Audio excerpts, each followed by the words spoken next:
I am Shafiq Qureshi. In PTE, in Pearson Test of English, there are two tasks. One is in the module which is called the speaking, and second is in the module listening.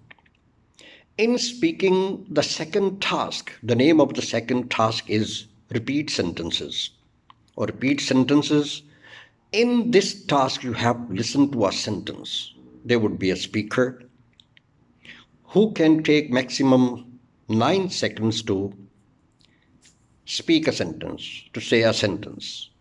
And you as an interlocutor or you as a listener has to listen to the sentence carefully.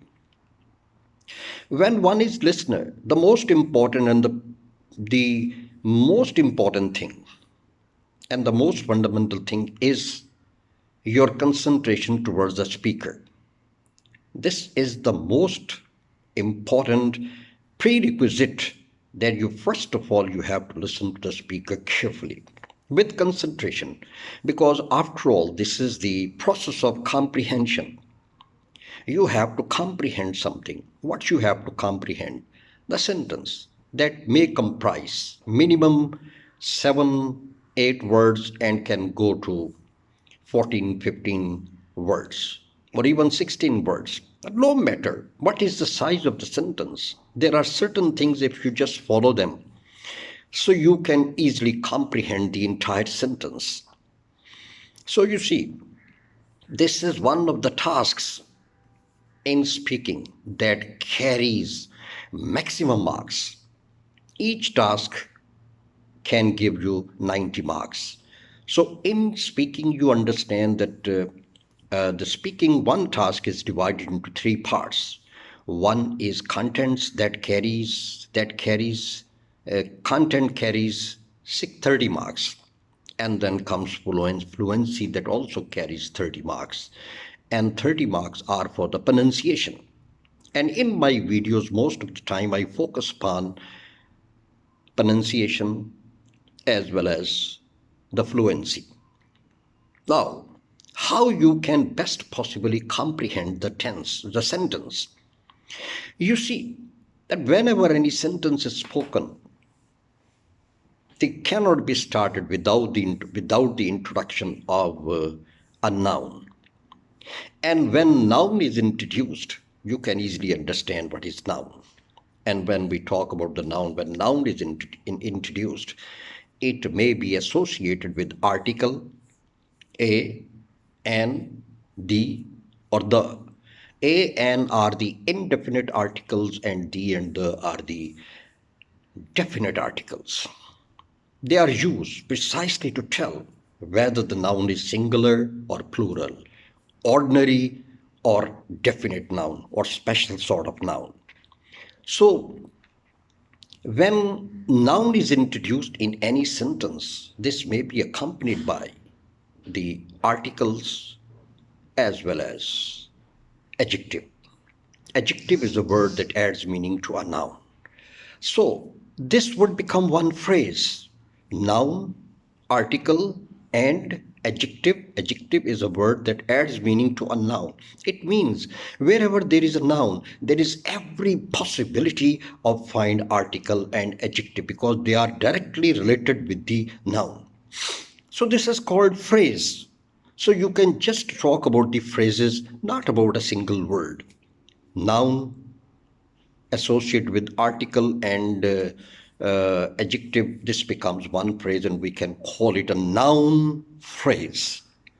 So when a noun is introduced, it has to perform certain function. The function which is undertaken by a noun is called a verb, and how the action is being done or how the action is going on, we have to use adverb in order to give meaning to a verb. For example, the the huge fish has been swimming swiftly, has been swimming swiftly, has been swimming swiftly. You see that I have used the word swimming. This is the fundamental verb, or this is the main verb. and has been are the helping verbs.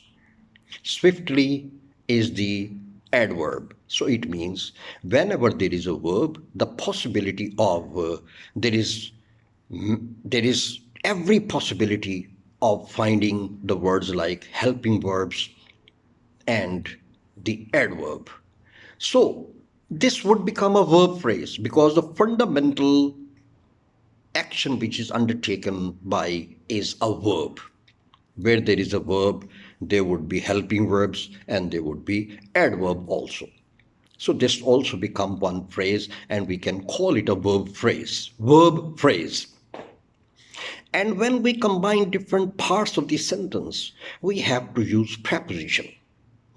For example, I say that the huge fish has been swimming swiftly in, it's a preposition.